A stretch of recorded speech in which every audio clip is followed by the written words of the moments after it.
Bom dia, pessoal. Estou aqui mais uma conversa já hoje com o nosso amigo Bruno Donato. E ninguém melhor do que ele para se apresentar. Falar um pouquinho sobre carreira aí, um pouquinho de experiência.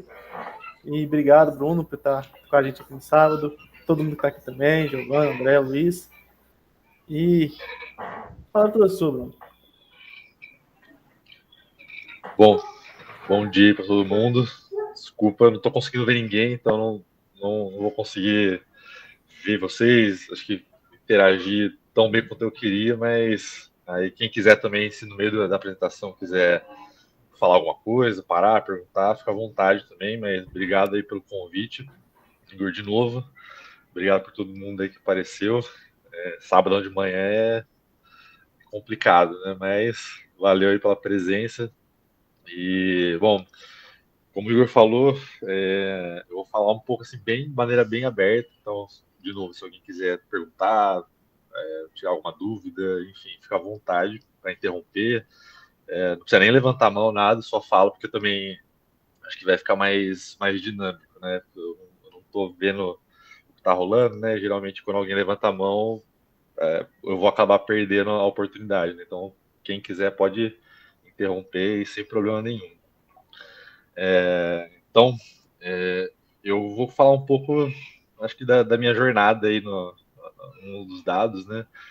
Que se iniciou há mais ou menos deixa eu ver, 2018, 7 anos atrás, de maneira oficial.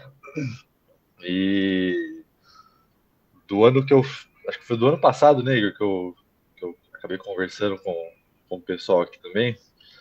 Então, do ano passado para agora já mudou bastante coisa, assim, eu já vi muitas coisas legais assim na carreira, né? Enfim, oportunidades e eu queria passar o geral assim, do que aconteceu comigo e acho que uma das coisas que eu mais tento fazer nesse momento, né, do que eu tô é estimular quem quiser ir para a carreira de dados ou de tecnologia a se jogar e aí buscar realmente se quer isso é uma vontade que eu tenho. Assim, eu gostaria que todo mundo que quisesse fazer isso fosse atrás e eu acho que quando a gente ouve alguém que já conseguiu, que já trilhou isso e acabou dando certo, né? Enfim, vingando, é um incentivo a mais, né?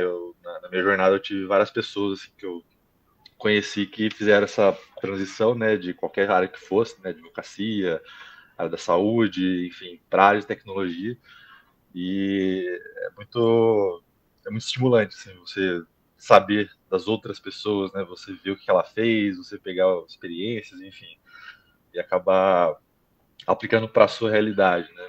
Então, bom, primeiramente, né? Eu gosto de muitas coisas na minha vida pessoal que o trabalho me possibilita fazer isso, né? Então, acho que o primeiro ponto é que é o meu pessoal mesmo, né? Eu fui para essa área, eu acabou que vingou muito bem para ir atrás das coisas que eu gosto de fazer, né? Atrás das minhas paixões, né? Então, ficar mais tempo com o cachorrinho, tocar música, viajar, fazer fotografia, leitura, enfim. Então, essa foi o ponto de partida principal, né? E eu sou formado em fisioterapia. Em 2013, eu atuei de 2013 até 2022 como fisioterapeuta. E no ano de 2017 eu fiz o mestrado. Fiz uma especialização em ciência de dados em 2022, Machine Learning, e oficialmente eu fiz a transição de carreira no finalzinho de 2023, que eu tive uma oportunidade formal, mas desde 2022 eu já estava começando a trabalhar com dados de maneira autônoma. E na faculdade eu já tinha um contato com a pesquisa, né, que hoje eu vejo que é muito do que a gente faz na área, né, de ciência de dados, de análise de dados, que começou lá na iniciação científica, então teve uma influência bem grande assim de alguns professores, né, enfim, de temas que eu gostava de ler, de pesquisar. Depois acabei indo para o mestrado. No mestrado eu tive a oportunidade, meio que forçado na verdade, né, a aprender parte estatística para me virar, porque a gente tinha poucos estatísticos no nosso programa, e sempre quem tinha prioridade eram os doutorandos, os pós-doutorandos, e os mestrandos ficavam para trás, e eu via que meu trabalho não ia conseguir ser finalizado se eu tivesse que esperar outras pessoas para fazer minhas análises, né? E aí, como eu tinha um tempo legal de sobra ali, eu peguei alguns livros, comecei a perguntar e falar com o pessoal que já tinha feito essa etapa e comecei a aprender programação básica, né? Então, eu utilizava um software de análise que é o SPSS, da IBM, que é um point and click, você não precisa programar, você até pode fazer, mas é um programinha bem intuitivo, assim, para quem não sabe programar. E aquilo meio que foi a base para eu começar a me interessar mais ainda, né? Que eu começava a fazer algumas coisinhas, eu via que dava certo, eu estava independente, começava a fazer as análises com meus amigos também. Então isso me impulsionou para começar a aprender a programar. E eu comecei a estudar R, fui para Python depois, comecei a estudar um pouquinho de SQL. E logo depois do mestrado, minha vontade era continuar para o doutorado, né, seguir carreira acadêmica, mas não foi possível ali no grupo que eu estava. Mas eu saí com uma bagagem muito, muito legal de conhecimento. Não sou um ultra conhecedor, né, do tema, mas eu consigo me dar muito bem ali na parte de análise estatística em geral. E eu tive, depois do mestrado, a oportunidade de trabalhar no SUS, aqui na cidade de Paulínia, que é vizinha de Campinas. E bem na época da pandemia, a gente teve um período que a gente estava um pouco perdido, né? A gente não sabia o que fazer, os gestores também não sabiam muito bem o que estava acontecendo. E a gente parou 2 meses de trabalhar. Simplesmente a gente não atendia pacientes, mas a gente tinha que estar presencialmente lá na unidade, né? Por ser uma terceirizada da prefeitura. E acabou que uma das coisas que mais irritava a gente, né? Do período da tarde, que fazia os atendimentos, né? Que o pessoal da manhã, e logo depois da uma, entrava outra turma para fazer os atendimentos. E eu com uma amiga, a gente via que era tudo muito difícil de fazer, porque era tudo no papel. A gente tinha calhamaços enormes, assim, de registro de paciente, de consultas, e a gente voava um voo cego. A gente não tinha noção do que estava acontecendo, quantos pacientes a gente deveria atender, quantos tinham, de quais patologias, então era meio que apagar fogo. A gente simplesmente apagava fogo, né? Chegava pacientes, a gente atendia de uma maneira afunilada, né? E os resultados saíam a conta-gotas, então era muito subutilizado o serviço, né? E nessa época a gente começou a passar tudo para uma planilha em PowerPoint não, desculpa, em Excel. A gente fez um mini banco de dados ali, né? Que o pessoal fala que Excel não é banco de dados, mas dependendo da situação pode ser.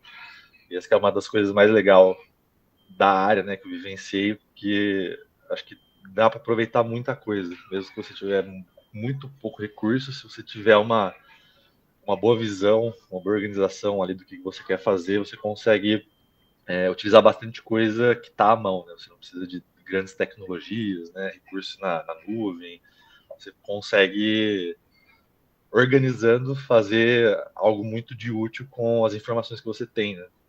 E imagina um sistema de saúde que você não consegue gerenciar nada. Isso, para alguma pessoa que está lá na gestão, é algo de deixar o cabelo em pé. Então, eu e essa amiga, a gente acabou desenvolvendo essa abordagem, né, que a gente pegava dados dos pacientes, colocava uma planilha de Excel e, juntamente com dados epidemiológicos, né, de pesquisas, de incidência de doenças, a gente conseguia pensar num jeito de direcionar melhor esses pacientes para que o sistema funcionasse melhor, né? E na época, assim, eu não tinha noção do que era ciência de dados, não fazia ideia que existia essa profissão, sendo que já tinha um tempinho já, isso em 2019, já estava meio que em voga já a área, né? Já estava em crescimento, era aquela promessa de ser a profissão mais sexy do século, né? Uma coisa assim meio que mística. Você sabia fazer machine learning, você entendia de inteligência artificial, então era meio que como se fosse um mágico, né? E não necessariamente a gente precisa de tudo isso para fazer uma boa aplicabilidade em dados, né? Isso é muito útil, mas muitas vezes coisas simples resolvem problemas e tá tudo certo. É a melhor solução, né? Uma das coisas que eu aprendi com o tempo, né, na área que acho que quando a gente começa é que a gente quer sempre aplicar algum modelo ultra robusto e elegante para resolver um problema, uma biblioteca nova que a gente aprendeu. Só que às vezes só fazer uma análise estatística básica ali, uma análise descritiva, você vê médias, desvio padrão, você já consegue resolver muita coisa, mas muita coisa mesmo, né? E a gente, na maior parte das vezes, não quer gastar um tiro de canhão com um problema muito pequeno, né? Só que quando a gente começa, a gente tem essa vontade, né, de colocar em prática, de fazer coisas que a gente aprendeu e não necessariamente a gente precisa, né? Então, como eu falei, a gente pegou essa estrutura básica, né, vendo pelo nível de maturidade, né, em dados, a gente estava no nível 1, quase zero, que a gente não sabia o que estava acontecendo, não tinha dados, não entendia o que estava acontecendo no nosso sistema, então a gente estava voando totalmente às cegas, né? E para um sistema de saúde público, né, que precisa ter controle de gastos, você vê onde está onerando mais o sistema, isso é extremamente importante, né, porque você está lidando com saúde pública e com dinheiro do contribuinte. Então, era um assunto muito delicado onde que a gente estava, né?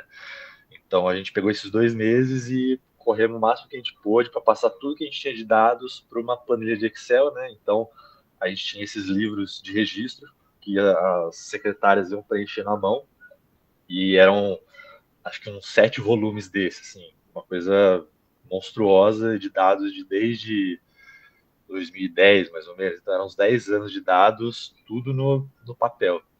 E a gente fez uma força-tarefa lá com o pessoal que estava participando do projeto e passamos tudo para o Excel. Então, a gente só fez um Ctrl+C, Ctrl+V arcaico e passou de um lado para o outro, só para a gente conseguir lidar com as informações de uma maneira um pouco mais objetiva, né? E a gente não tinha possibilidade de implementar outras ferramentas, né? Porque como a gente estava no sistema público, tinha muitas questões de governança, autorizações, é tudo muito moroso, né? A gente não consegue instalar um programa, computador na máquina da unidade, né? Então eu acabei levando a minha máquina para fazer algumas análises com R. Na época eu estava estudando Python, mas eu utilizava mais R para fazer análise estatística. Então a gente fez um híbrido ali de banco de dados em Excel e análise de dados utilizando R, né? Isso tudo para a gente tentar descobrir algumas coisas ali que fosse interessante para a gente conseguir lidar com os pacientes da melhor forma, né? Então a gente formou um banco de dados e a nossa tomada de decisão tinha que ser baseada em dados para tentar melhorar tudo que a gente via que não estava legal. E juntando com a evidência científica e a epidemiologia, né, do que estava acontecendo ali na situação, a gente tinha uma leitura do que estava acontecendo, né? E os principais pontos que a gente tinha, né, tanto para pacientes quanto para terapeutas e secretários, enfim, todo mundo que participava do processo, era que as filas de espera eram muito grandes e a absorção do paciente era muito ruim, né? A gente conseguia absorver uma quantidade pequena de paciente e era subutilizado. Então, tudo que a gente fez, eu não vou entrar muito a fundo, mas a gente conseguiu direcionar da melhor maneira possível os pacientes, né, para a gente otimizar o trabalho de todo mundo, de toda a equipe. A gente conseguiu uma diminuição de tempo de espera na fila para atendimento, né, em 50%, então a pessoa demorava de 6 meses a 1 ano para ele conseguir uma consulta com o médico e para chegar na fisioterapia e ser, não é nem atendido, ele ser avaliado. Então a gente pensou em várias formas de fazer uma otimização nesse processo. A gente conseguiu de 6 a 12 meses, né, que era uma métrica que a gente tinha ali como parâmetro. A gente conseguiu fazer com que a pessoa conseguisse uma avaliação mínima em 3 meses, em até 3 meses. Então a gente conseguiu só com análise de dados simples e direcionamento dos pacientes, a gente conseguiu diminuir o tempo da fila de espera em 50%.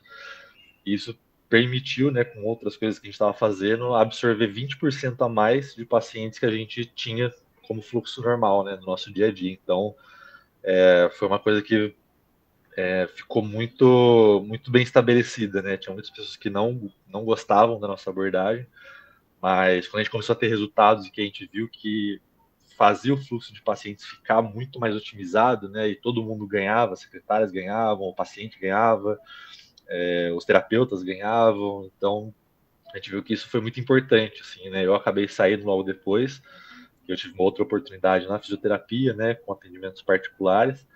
Mas foi uma coisa que ficou meio que de legado, assim, eu e essa amiga, né, a gente, sempre quando a gente conversa disso, né, com pessoas próximas que estavam trabalhando na época, e até hoje, assim, a gente ouve do pessoal que tem coisas que a gente implementou lá atrás, que ninguém dava muita bola, e que agora todo mundo está fazendo porque isso melhora a nossa qualidade de vida no trabalho, né? Eu, como terapeuta, eu tinha essa noção, né, do quanto que era desgastante lidar com um sistema caótico e que onerava tanto o Estado quanto os trabalhadores, né? Então, para mim, aquilo foi muito impactante, né? O quanto que você saber o mínimo de análise de dados e epidemiologia, né, que envolve estatística, o quanto que você misturar essas duas coisas possibilitou para a gente uma melhora na nossa rotina, né? Então isso me cresceu muito, assim, me brilhou muito os olhos. E por acaso eu comecei a conversar com um amigo meu, que é cientista de dados também, né? Até hoje a gente mantém contato, né? Ele é de São Paulo, mas por um amigo nosso a gente começou a conversar, a trocar ideia. E aí eu fui entendendo o que é a ciência de dados, né? Análise de dados, eu não conhecia nenhuma das áreas. E aí começou a expandir meu universo, né? Então saí de não saber o que era área de dados, a tecnologia, né, como uma profissão, e aí eu comecei a descobrir a análise de dados, ciência de dados, engenharia de dados, arquitetura, governança. Então o mundo foi se abrindo, né, e houve uma possibilidade de fazer o que eu gosto, que eu amo, né, na minha vida, pessoalmente, mais vezes, de uma maneira mais frequente, né, como uma rotina, por ter algumas habilidades em dados, né. Então esse foi o principal motivo, assim, de eu ter mudado de carreira, porque me possibilitou ter uma vida que hoje eu falo que eu tô onde eu queria estar. Assim, foi um plano que eu tracei, eu dei muita sorte, né, que eu encontrei uma área que eu gostasse, né, eu sentei uma época para entender como que eu poderia fazer a transição da fisioterapia para tecnologia, e achava muita coisa legal, a parte de front-end ou back-end, na parte de arquitetura de software, desenvolvimento, ou até a galera do UX, o UX, né? Enfim, tudo isso eu achava muito legal, só que nada me puxava muita atenção quanto a área de ciência de dados, né? Que quando eu aprendi coisas no mestrado, por exemplo, a fazer uma regressão linear no R e no SPSS, eu descobri, pesquisando, estudando, que a gente conseguia fazer regressão linear para resolver problemas de negócios, né? E problemas do mundo real, que as pessoas pagam para a gente fazer isso, né? Então eu falei, caramba, eu gosto, eu acho muito interessante, sempre achei, e tem uma profissão que paga para fazer isso, então falei, bom, eu vou tentar, né? Vou atrás disso. Na época eu trabalhava como fisioterapeuta meio período e me dedicava aos estudos por conta, né? Eu estudei por mais ou menos 1 ano e meio por conta, mas assim, não era algo, uma cobrança, né? Eu queria fazer transição, mas eu estava numa fase meio embrionária, né? Eu queria fazer, mas falei, bom, eu vou levando minha profissão como fisioterapeuta, vou estudando devagarzinho e fui aprendendo Python, SQL, entendi como funcionavam as bibliotecas de machine learning, como que isso se relacionava com o que eu aprendi no mestrado, né? A parte teórica, e tudo foi se encaixando até o momento que eu cheguei num ponto ali que eu não vi que eu estava desenvolvendo mais, né? Eu consumia muito material gratuito na internet, então vídeo no YouTube, curso gratuito no edX, em qualquer plataforma que tivesse cursos de machine learning, ciência de dados, eu estava fazendo. Então eu fiz N cursos, sempre de modo gratuito, né? Que a gente consegue escolher, a gente não tem um diploma, não tem nada, mas assim, você consegue fazer um curso inteiro e muito relevante e tirar muito conhecimento, né? Então, as primeiras instruções que eu tive na área foi tudo de maneira autônoma, né? E deu muito certo. Só que eu cheguei no momento que eu falei, bom, eu preciso estudar melhor isso e achei uma especialização que eu não sei se existe ainda, né? Que é da Escola Terra, que é de São Paulo. E eles tinham uma especialização em ciência de dados e machine learning.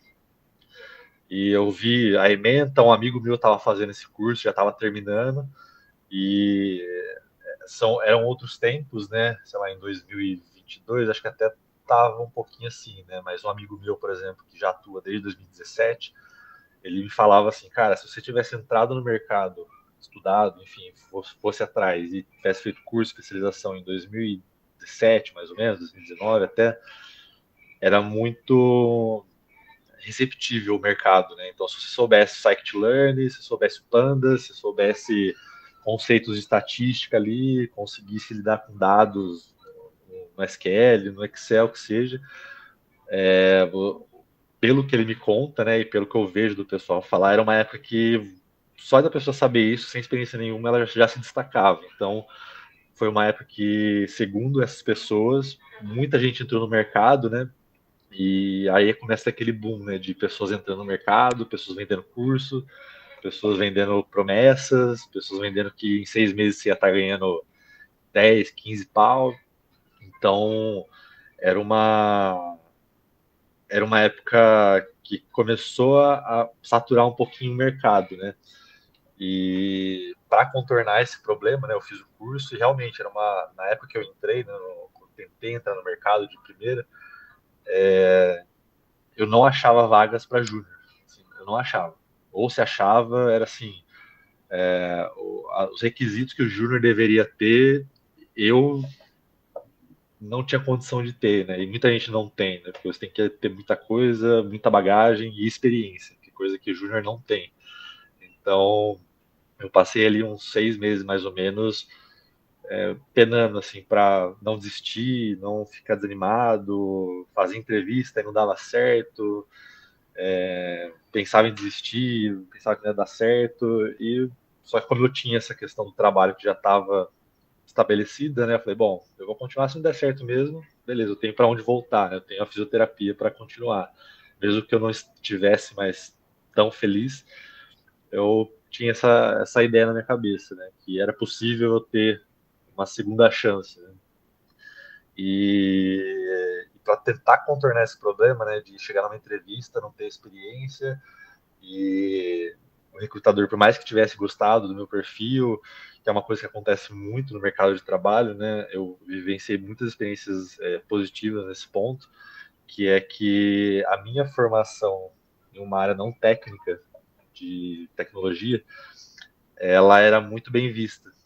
Então, pessoas que acho que lidam com gente, com o mercado, com o consumidor, pessoas que estão lá no dia a dia, né, no tete a tete com pessoas, né, resolvendo problemas, elas acabam por natureza da profissão desenvolvendo uma habilidade de lidar com pessoas, né, de gerenciar crises, de você saber conversar com as pessoas e trocar ideia.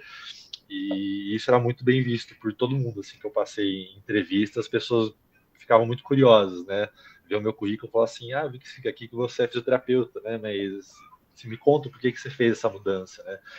E uma das coisas que mais me marcou nesse curso que eu fiz, né, da especialização, foi uma aula de storytelling, mas era uma aula de storytelling não em dados, era uma aula de storytelling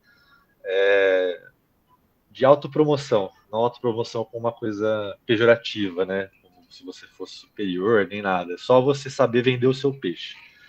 E era uma coisa que eu nunca fazia muito bem, né? Eu não, acho que até pela área que eu estava, né? Eu gostava muito da fisioterapia, mas eu acho que eu não tinha vocação para ser fisioterapeuta, né? E começou a surgir um movimento na internet, né? Que hoje qualquer tipo de profissional que vende algum serviço, que está buscando clientes, né? No mundo virtual, a pessoa tem que ser meio coach, meio youtuber, meio criador de conteúdo, e isso me irritava muito, assim, não por desdenhar das pessoas que fazem isso, mas por pensar que, poxa, eu vejo tanta pessoa muito, assim, muito melhor que eu na fisioterapia e que não conseguem tantas oportunidades porque a pessoa não tem poder financeiro para pagar uma campanha ou uma imagem, né? A pessoa não tem como gerenciar o próprio ecossistema dela, porque isso exige tempo e exige dinheiro, né? Então, as pessoas acabavam não conseguindo, pessoas muito boas estavam não se dando tão bem no mercado de trabalho porque precisavam se vender, e aí você acaba virando youtuber, criador de conteúdo, ao invés de ser um fisioterapeuta, né? Então, isso para mim me deixava um pouco desgostoso, e eu enveredei por essa área para juntar tudo isso, né? Todas essas minhas questões, né, com a área, com a minha vida pessoal, calhou muito bem porque na felizmente na área da tecnologia e infelizmente para a área da saúde, por exemplo, né, com fisioterapeutas e psicólogos, enfermeiros, todas as áreas da saúde que não são a medicina, são trabalhos muito nobres e muito bonitos, só que não são reconhecidos. Então, eu fazia cursos, eu fazia especializações, eu ia atrás, fazia mestrado, só que a minha expectativa de salário, né, o quanto que eu ia estar ganhando daqui 5, 10, 20 anos, na área da saúde era uma coisa muito... Era difícil de você ter essa escalabilidade, né? E na área da tecnologia é justamente o contrário, né? Pelo menos o que eu consegui vivenciar, nas experiências que eu tive, é que quanto mais você se aprofunda, quanto mais você vai atrás de tecnologias novas e de recursos, mais isso te coloca para frente, mais isso te coloca no lugar de possibilidades de crescimento, né? Então isso para mim foi muito chocante, assim, né? Porque para mim já estava certo que na área da fisioterapia eu fazia e não tinha muito aprimoramento em termos financeiros, né? Que no final é isso que a gente está buscando, né? A gente está numa área de trabalho ou seguir uma carreira porque a gente tem esse pensamento que isso vai ser algo que vai trazer algo melhor para a gente, e no final é o ganho financeiro que a gente vai poder possibilitar uma vida melhor para a gente, para as pessoas que a gente ama, né? Então, isso me cresceu muito os olhos, né? Me brilhou muito os olhos na área da tecnologia também, e eu pude aplicar coisas que eram relativamente complexas, né? E não difíceis, mas que de certa forma não estava tão ao alcance assim, né? Pelo menos no primeiro momento, para pessoas próximas de mim, né? Então eu queria estar numa empresa grande, né? Eu queria ganhar um salário legal, só que eu estava trabalhando como fisioterapeuta e não tinha oportunidade de iniciar, né, na carreira. Eu fiz acho que umas de 5 a 10 entrevistas, né, nesse período aí antes de conseguir a primeira vaga. E era muito frustrante quando a gente conversava, a pessoa gostava, putz, ia super bem, só que chegava na parte da experiência eu não conseguia, né? Então, para contornar esse problema, eu comecei a procurar no meu entorno quem que poderia se utilizar dos meus conhecimentos, né? Então, pessoas que têm um pequeno negócio, uma empresa que está crescendo e está vendo que ela precisa cuidar dos dados, né, para tirar informação e para fazer gerenciamento, né, administração dos próprios clientes. Então eu comecei a tentar vender esse tipo de serviço, né, conversar com alguém que tem uma lojinha, um amigo do amigo que está sabendo que eu estou mudando de carreira, para de dados, a pessoa fala, putz, eu tenho contratado um serviço de CRM aqui, mas eu não faço nada com isso, é só para eu registrar os meus clientes e ficar lá guardado, né? Mas não tirava nenhum tipo de proveito disso, né? Então, a minha abordagem inicial foi essa, né? Foi sair por aí caçando gente para vender algum tipo de serviço, né? E hoje eu vejo muito isso no mercado de trabalho, né? Que quando a gente está de fora, a gente acha que empresas grandes, né? Multinacionais, enfim, empresas que a gente vê que, sei lá, a gente gostaria de trabalhar, eu acho interessante, né? Acho que é muito bem estruturado. Na verdade, muitas empresas muito grandes funcionam com planilhas de Excel, né? Ao invés de ter um banco de dados em SQL, um serviço na nuvem, todo o fluxo de dados desenhadinho ali. Não, tipo, é uma planilha de Excel que se o estagiário digitar alguma coisa errada ali em algum alguma célula pode quebrar o sistema inteiro, e as pessoas vivem assim. Empresas grandes têm essas características, né? Algumas. E eu comecei a ver que antigamente eu achava que era só empresa pequena, né? Mas hoje eu vejo que são empresas grandes, e essa proximidade, né, com empresas pequenas que tinham esse perfil me possibilitou entender muito melhor como funcionam os negócios, né? As dificuldades de registrar dados, como você vai fazer isso, como você vai estruturar o seu banco de dados, como você vai extrair esses dados, onde você vai guardar, quem vai consumir esses dados, né? A parte de governança, autorizações, não é incomum, né, na área, mesmo estava em empresas grandes, a parte de governança ser totalmente inviável, porque dados mais pessoais, né, de dados de registro de alguns serviços não deveriam ser compartilhados, né, mas assim, eu achava que eram só empresas pequenas que aconteceu isso, mas eu via que empresas grandes também tinham esses problemas, né, de uma boa estrutura, um bom início, que o pessoal fala, né, que é você pensar a arquitetura do que você vai fazer, do porquê que você vai fazer antes de iniciar a sua formação numa área de dados, né, de negócio, e você pensando nisso, já arquitetar tudo que você quer fazer para lá na frente não dar problema, né? Então, eu tive diversas experiências de diversas complexidades diferentes, né? Empresas que trabalhavam com Excel, trabalhavam com planilhas, e era uma planilha que se repetia incessantemente dados que você conseguiria fazer uma planilha com um pouquinho mais dinâmica, né, de referenciar abas e referenciar arquivos, enfim, qualquer coisa que seja, e até situações em que você lida com bancos de dados na casa dos terabytes, do petabyte, e você faz uma consulta em SQL e você consegue consultar com os de dados de 3 terabytes em 5 segundos, assim, com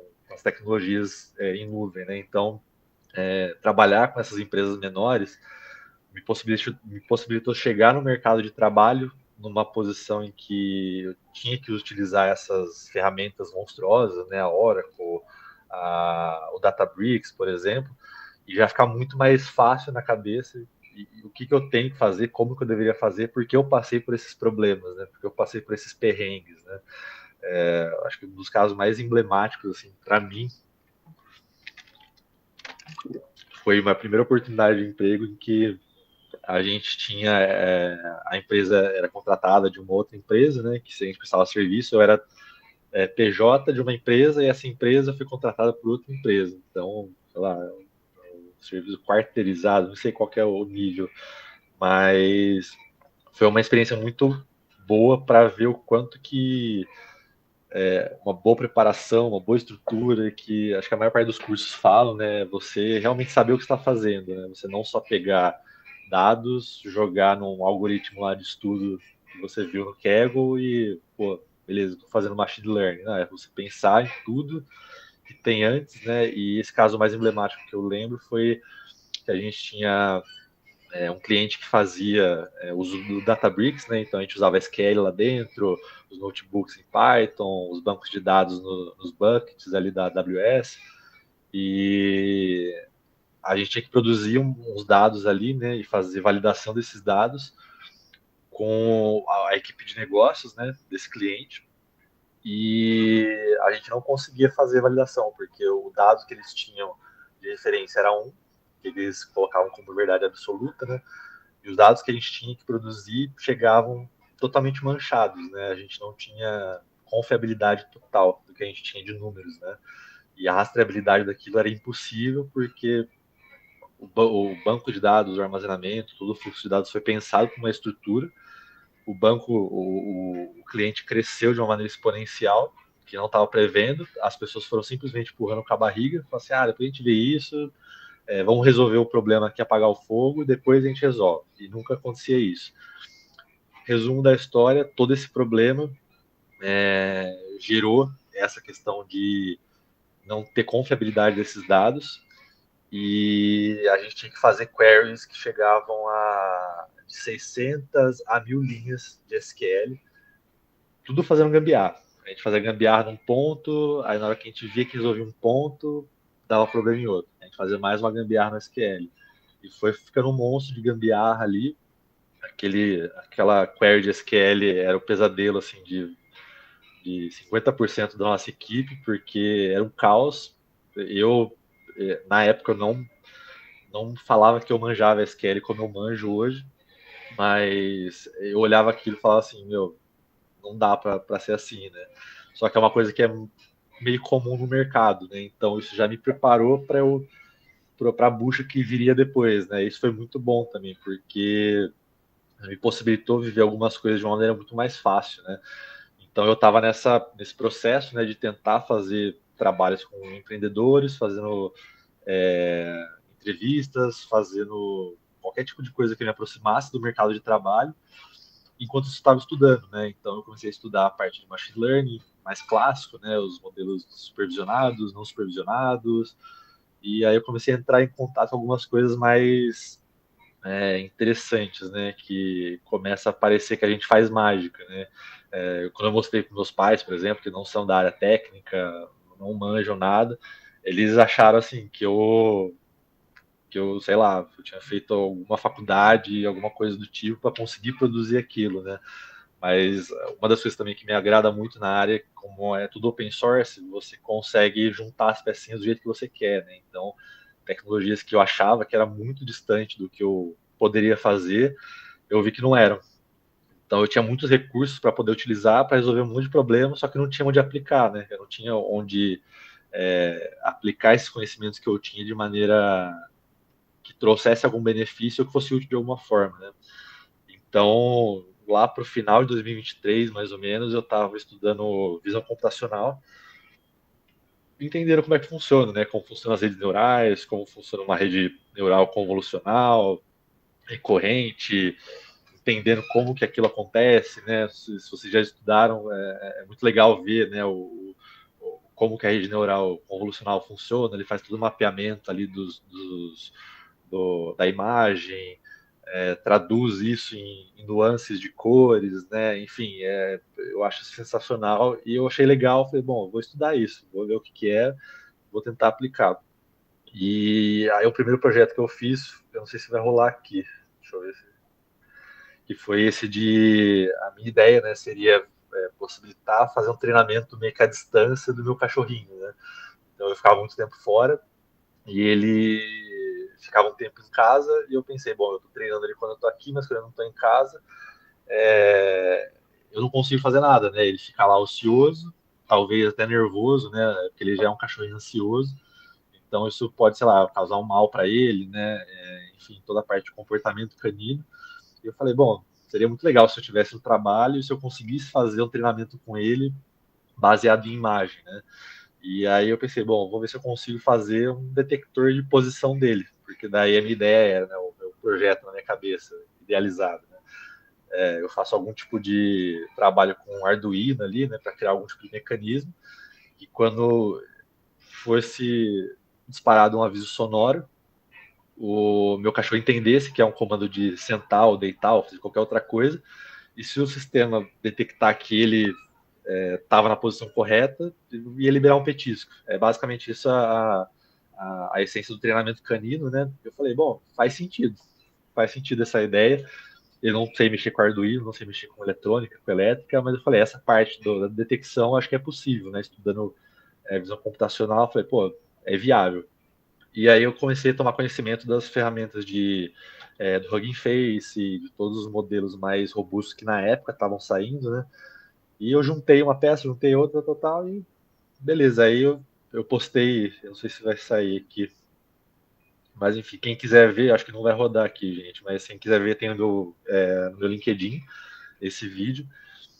E justamente nessa época minha mãe estava passando por uma dificuldade para cuidar da minha avó, né? Minha avó tem 97 anos e minha mãe tá cuidando dela já faz um tempo, só que ela tava ficando muito exausta porque minha avó já começava a levantar de noite, ela estava perdida, ela não conseguia se situar muito bem no ambiente, né? Então, o pior medo que a gente tinha era a queda, né? Então, uma idosa que levanta no meio da noite desorientada, no escuro, a tendência é cair e da morte, da queda para uma morte não é muito distante, né? Ainda mais num corpo tão frágil, né? Como uma pessoa de 97 anos.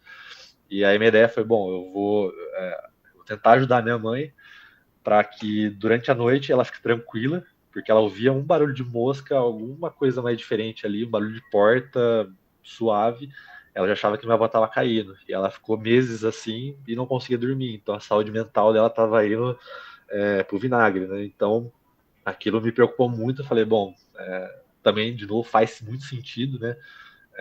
Fazer algo do tipo, né? Então a minha ideia foi criar um sisteminha de detecção de queda, que quando a pessoa fosse detectada que caiu, o modelo de visão computacional, né, ele detectava a queda e mandava um aviso para o cuidador, né? Então, até chegou, eu com um colega, a gente desenvolveu bastante esse projeto, né?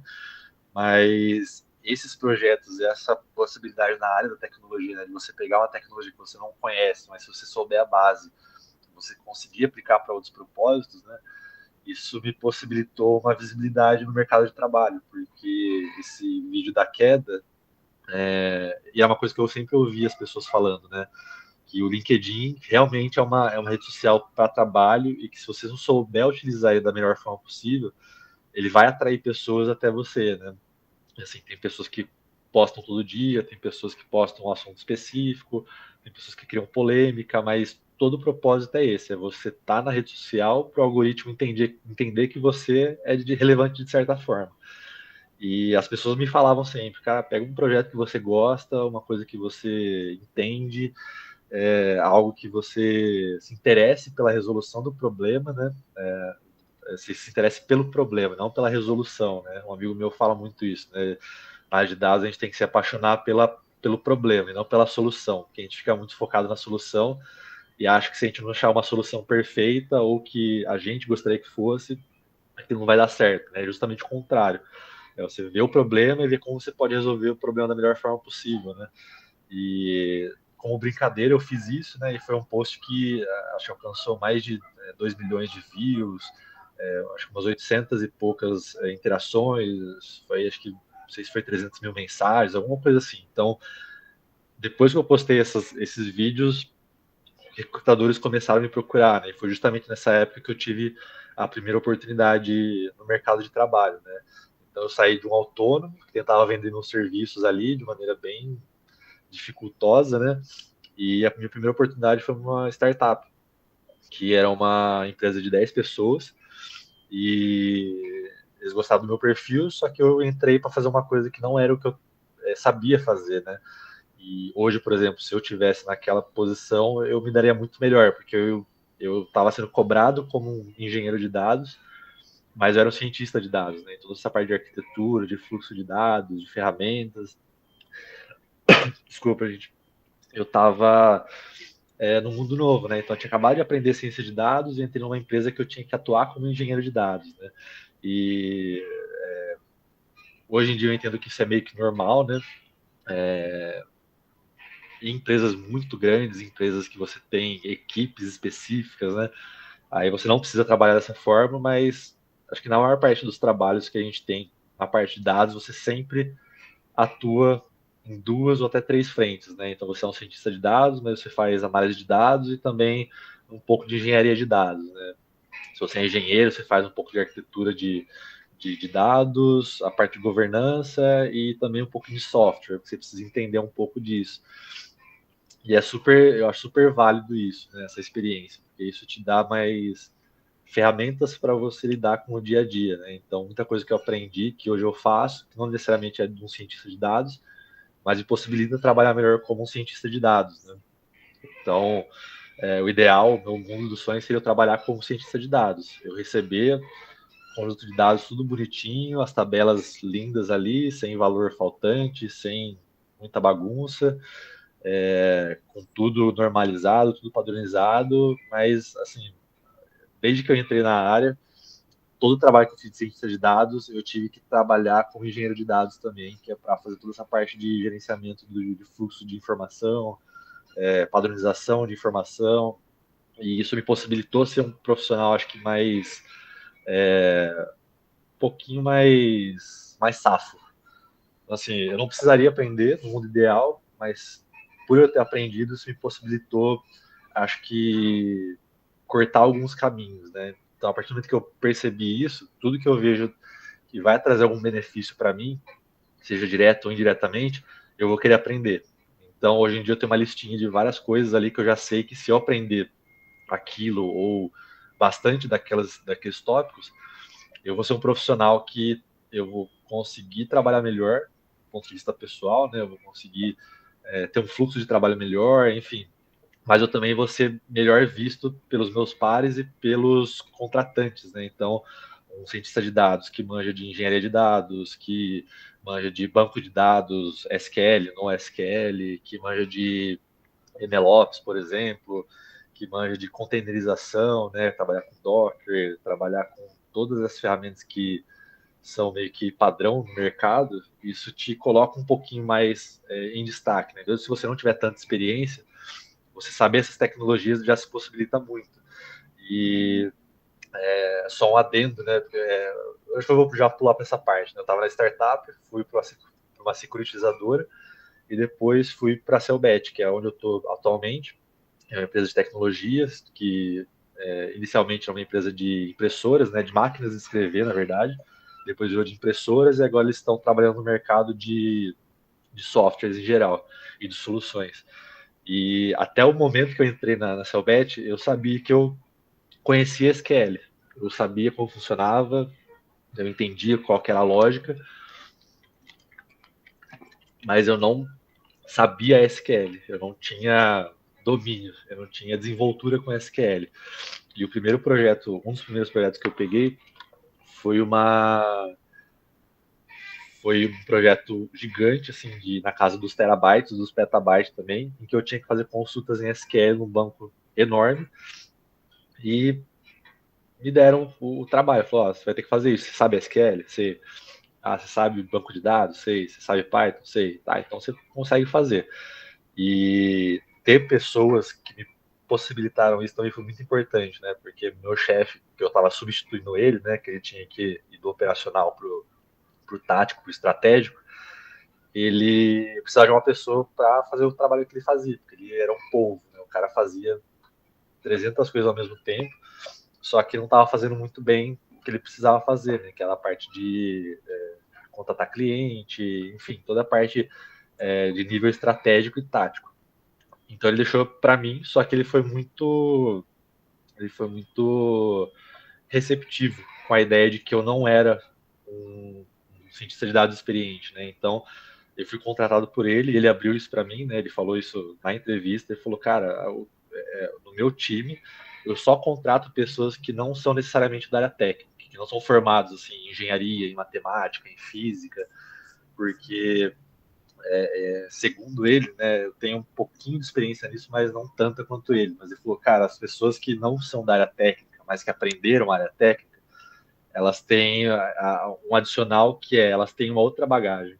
Então, por eu ter lidado com pacientes, com problemas do dia a dia, isso me possibilitou entender melhor as pessoas. Então, eu consigo me comunicar muito bem com todos os times. Assim, eu consigo trocar ideia, eu consigo tirar muita informação dos outros, porque eu tenho essa facilidade, né? Eu tenho essa vivência na área da saúde, né? Então, isso me possibilitou muito crescimento também, mas isso, o meu chefe ajudou muito, né? Por ele ter sido uma pessoa muito de peito aberto. Ele viu que eu tinha capacidade técnica, mas eu não tinha experiência, então ele fez uma aposta ali em mim e deu super certo, porque eu me senti confortável de atuar. Eu não tinha uma cobrança como um pleno ou um sênior, ele sabia que eu era um júnior, e a gente meio que foi costurando ali uma estratégia para a gente conseguir entregar o projeto, né? E deu super certo, e foi nesse momento que, por exemplo, eu aprendi SQL. Eu já sabia como funcionava, mas foi no vamos ver ali, me jogaram meio que na fogueira e falaram, se vira. E deu certo. E a partir desses momentos, né, acho que na minha jornada foi muito isso, né, de eu ter um problema para resolver, não sei como resolver, aí eu entendo como resolver, mas também não tenho domínio daquela parte, mas mesmo assim eu vou lá e vou tentando fazer, colocar em prática que faz a gente desenvolver, né, na área de tecnologia. E, como eu falei, né, os primeiros problemas que eu tive de passar de empresas pequenas com tudo desregulado ou um ambiente caótico para um ambiente de Big Data, por exemplo, né, de tratar dados de 3 meses de uma empresa com, sei lá, 5 terabytes. Então é um volume massivo de 3 meses só da empresa, e a empresa tinha 5 anos de dados que eles queriam avaliar. Né? Então, isso foi um desafio muito grande, mas possibilitou um crescimento muito grande também.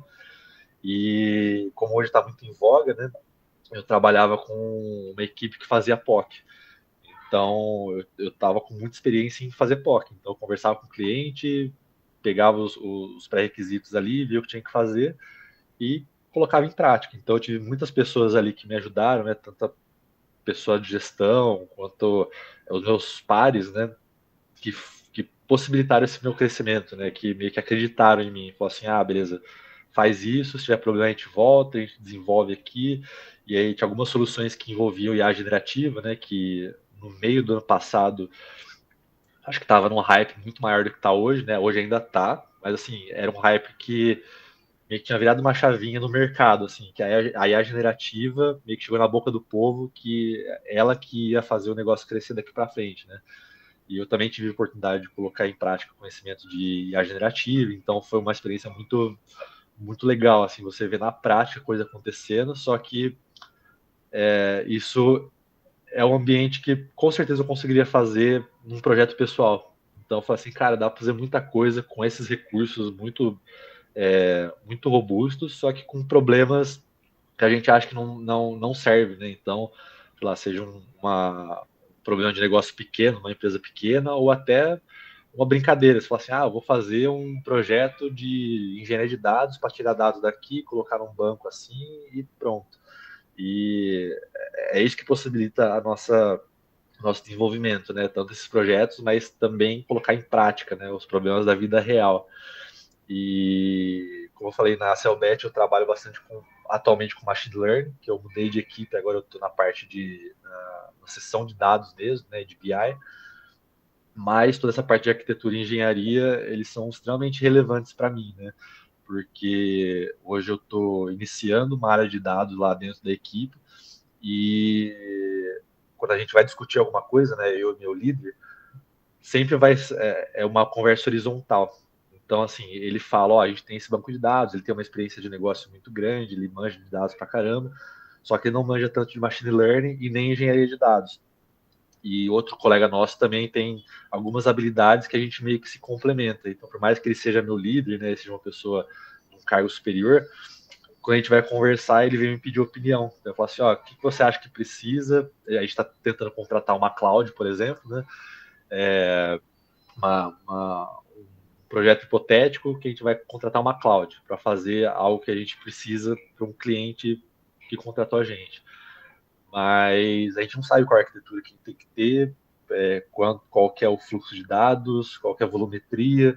Então a gente senta e começa a conversar. E aí fala, acho que tem que ser assim, sensado, para o problema dele funciona. Mas eu trago outro problema e falo assim, cara, mas vendo do meu lado, né, do fluxo de dados de machine learning, seria importante ter isso, isso, isso e aquilo. Otimizar as tabelas de tal forma, tal.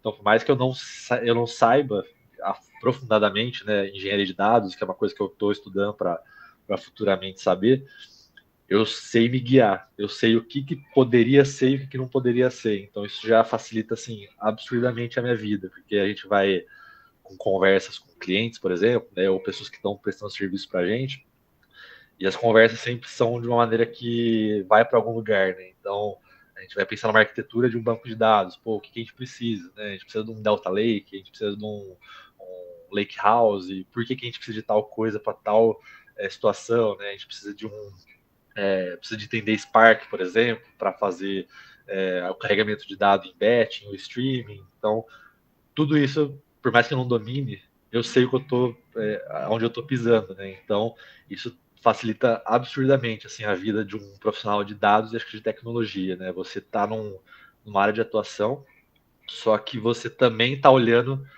para as áreas complementares, né? Porque às vezes você fica numa situação de, putz, eu queria fazer tal coisa, mas sei lá, no caso de machine learning, putz, eu não sei, eu quero fazer um modelo tal, só que precisaria de alguém para desenvolver um banco e fazer tal e tal, tal coisa.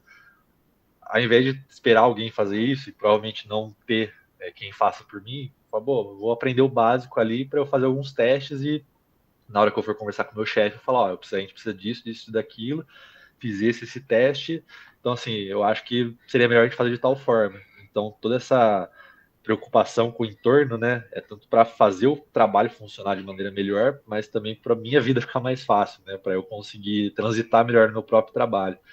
E outra coisa que eu aprendi desde o começo, né, que o curso que eu fiz nessa parte foi muito bom, que é não utilizar os dados só por utilizar, né? Você tem que ter um propósito, você tem que ter uma ideia por trás e uma fundamentação, né? Então, eu vou pegar simplesmente um banco de dados, fazer um modelo lá de classificação e para quê? Assim, o problema de negócio não foi abordado, as regras de negócio não foram respeitadas, então o modelo não serve para nada, né? Então, toda essa visibilidade, né, do que está envolvido no problema para você depois tomar uma atitude e resolver da melhor forma possível, acho que é uma das outras coisas que também é muito importante, que eu, de certa forma, tive sorte de cair em alguns problemas que me mostraram isso muito rápido, né? Mas não é incomum eu ouvir de algumas outras pessoas que acho que a polêmica, né, dos grandes modelos de linguagem, né, de falar que tal profissão não vai existir daqui 5 anos porque você vai jogar tudo no modelo e beleza, mas é justamente o contrário, né, você utilizar as LLMs, os modelos de linguagem, para utilizar o seu trabalho, né, então você saber como fazer melhor aquilo e utilizar a tecnologia ao seu favor, né? Então, como eu falei também anteriormente, as soft skills elas foram muito importantes para eu transitar nesse meio, né? Tanto da tecnologia em si, quanto nos negócios. Conversar com o cliente, saber o que eu vou buscar no cliente, né? Gerenciamento de crises. Então, é bem importante, né? Essa habilidade. E eu acho que no final, quando eu ouvia muito isso quando eu estava procurando as primeiras vagas, né? Que as pessoas sempre falavam, cara, as empresas elas preferem muito mais uma pessoa que tem soft skill muito bem desenvolvida do que uma pessoa extremamente técnica, porque a parte técnica, se você souber o fundamento, você desenvolve a técnica, você aprende uma biblioteca nova, uma tecnologia, você vê vídeo no YouTube. O que eu faço hoje em dia, assim, seguramente uma boa parcela do meu tempo estudando é ChatGPT e trabalhando também, porque isso otimiza muito o meu tempo de trabalho, resolução de problema, e eu estou usando a ferramenta ao meu favor. Então, assim, eu estou produzindo mais, otimizando meu trabalho e a ferramenta está me ajudando. Ela é só mais uma ferramenta, né? Então, essa questão de o quanto que isso é importante, a soft skill, né, de você saber lidar com os problemas de uma certa forma, ou como se comunicar, ainda assim é uma boa pedida. Assim, se vocês forem procurar algo, né, ou se estiverem aplicando, vão atrás bastante disso, assim, de tudo que é soft skill é extremamente útil, né? E no final a parte técnica começa a ficar um pouco mais muito mais fácil, assim, entre aspas, né? Bastante aspas.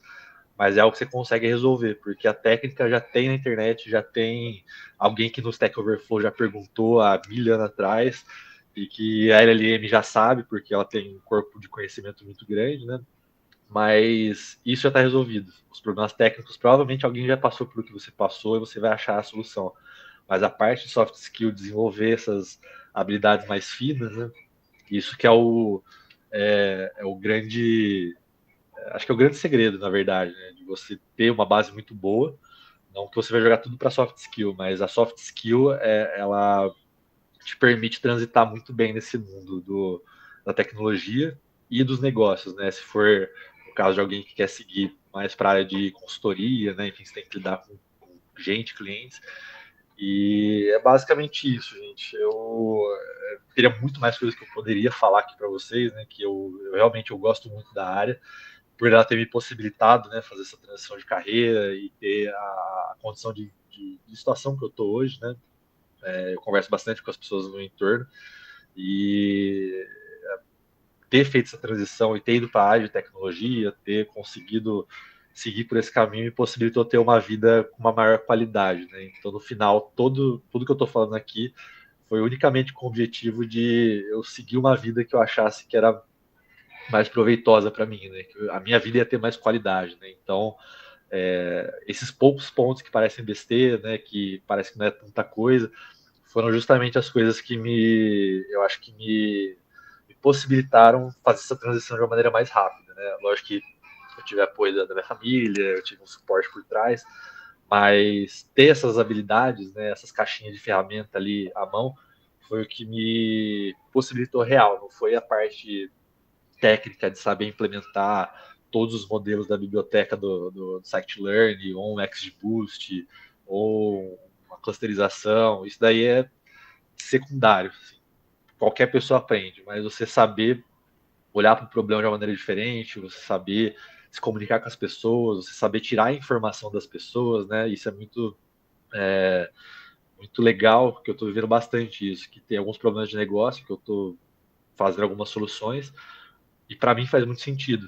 Chega numa parte lá que para mim tá certo, só que para quem é do negócio, para quem é do operacional, para quem tem 20 anos de carreira e conhece aquilo, a pessoa já me vem e fala assim, ó, é melhor você fazer de tal e tal forma, porque assim é ser assado, e funciona. Então, assim, relacionamento, soft skill, e se tiver vontade de mudar de área e quiser ir para essa área, eu sempre falo para todo mundo, assim, vai que é uma área que te possibilita muitos ganhos, assim, não só financeiros, mas em todos os aspectos da vida, né? Assim, pelo menos para mim, é uma experiência muito, muito positiva, e hoje eu estou no lugar que eu gostaria de estar, assim, de carreira, de momento, de crescimento, e é isso, gente. Se deixar, eu fico falando aqui mais um tempão.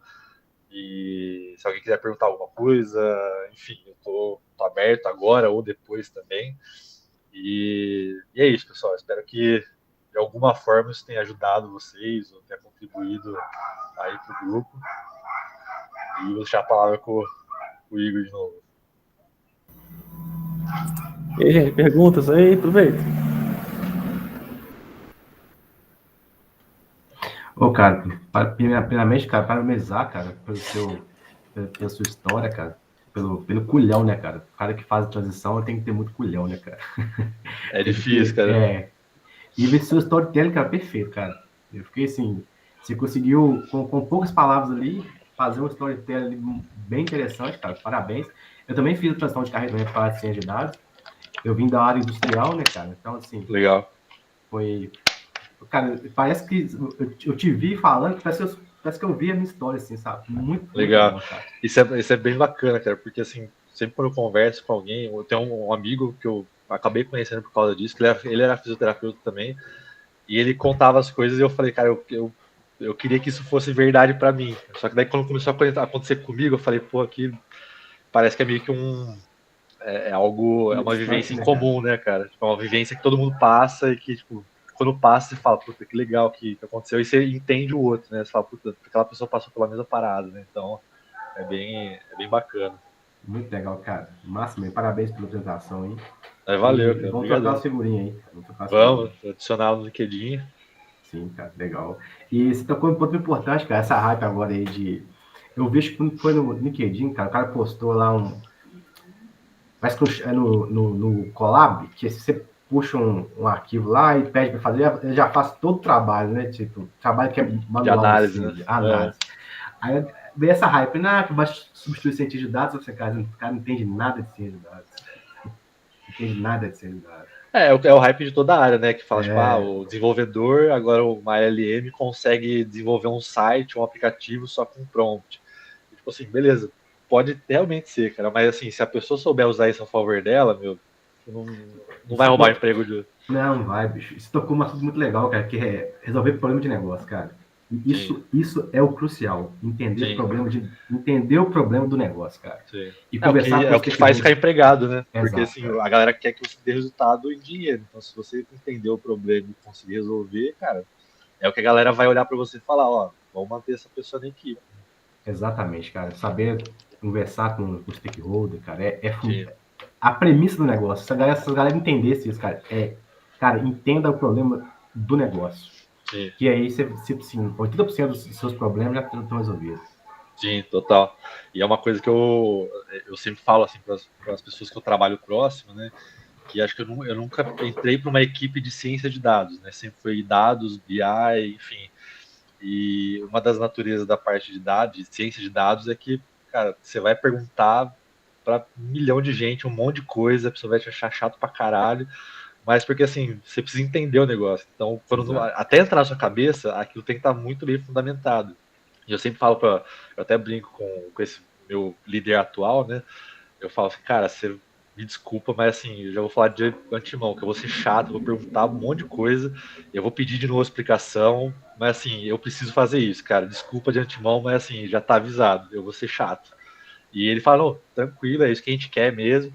É legal quando você encontra um perfil de pessoas que são de um nível de senioridade maior e que entendem isso, assim, e que te dão apoio para isso. Então você fica, eu me sinto muito aberto, assim, de se eu tiver um problema, se eu tiver alguma dúvida, meu chefe já falou assim, cara, tem dúvida, liga para mim na hora que você quiser. Assim, ó, pergunta, a gente senta, eu te explico, a gente vê. Se precisar ir no banco de dados, a gente vai. Se precisar chamar uma pessoa da área de negócio, a gente chama também. Então, isso me deu uma liberdade, uma segurança muito grande, assim, de sentar com um problema e falar, cara, eu não sei nada desse problema, mas daqui 2 semanas, 3, 4, eu já vou estar melhor, né, cara? por dentro. E daqui 3 meses eu vou estar melhor ainda. Então, assim, daqui 10 anos, pô, vou manjar pra caramba. Então, essa construção, acho que é uma das coisas mais importantes, assim, que algumas situações não foram tão legais porque eu não tinha abertura para fazer isso. Então eu tinha um problema que eu sabia que eu precisava perguntar para alguém, só que essa pessoa não era acessível, ou informações vinham de maneira totalmente contrárias e poluídas que eu não conseguia tirar nada dali, né? Então, no lugar que eu tô agora, na equipe que eu tô, né, com os projetos, é muito legal, assim, de saber que eu tenho total liberdade para chegar no um funcionário X que faz tal coisa que eu preciso saber e chamo o cara para um papo e a gente troca figurinha e tal. Aí eu vou, putz, resolver um problema com ele. Mas aí surgiram 3, que uma informação que ele me passou, já surgiu outro problema, só que eu tenho que conversar com mais 3 pessoas. Aí, cara, vou atrás, eu vou. Aí do nada eu tenho que voltar para essa primeira pessoa, porque surgiu uma outra coisa que ela não tinha me falado, mas porque para ela é um negócio tão natural, que ela já entende, que ela já achava que eu entendia também. Então eu falo, puta, desculpa, aconteceu outra coisa, não é que você entrou agora, você não. Tipo, isso acontece por causa disso. Então, o ambiente que eu tô é, é o ambiente que eu gostaria que todo mundo que estivesse entrando na área de dados tivesse a oportunidade de trabalhar, assim, porque é um ambiente muito acolhedor e que constrói muito a sua confiança, assim, de você realmente atuar como cientista de dados, né? Cara, muito massa, cara. Parabéns mesmo. Legal. Valeu, cara. Obrigadão.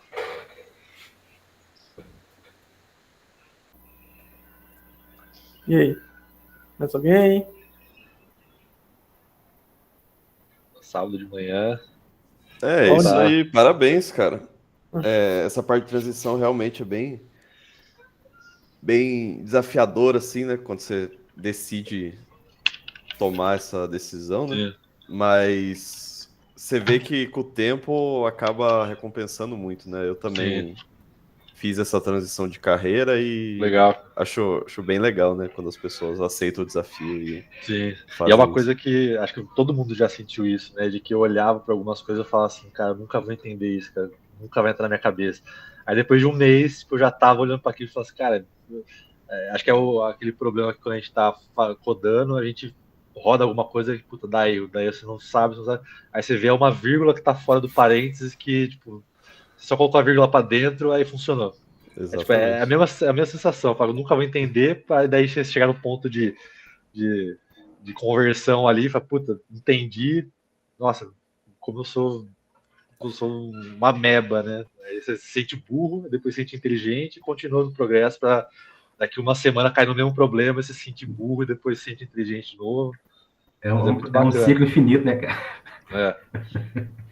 Mas é massa, cara. É muito legal. Acho que a transição de carreira que mais legal, cara, foi poder ver minha filha crescer, cara, trabalhar em casa. Sim, Isso não tem preço, velho. Isso aí é, acho exato.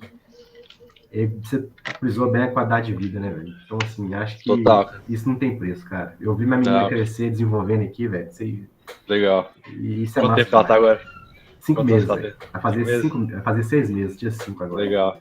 Cara, isso eu não tenho filhos, assim, não tenho previsão de ter, mas é uma coisa que eu penso muito, assim, de putz, cara, sei lá, você tá numa reunião que às vezes você não tá falando nada, você tá preso ali, pô, você tá com a sua filha no colo, cara. Tá, pô, no conforto do seu lar, ajudando sua esposa, sei lá, Exato.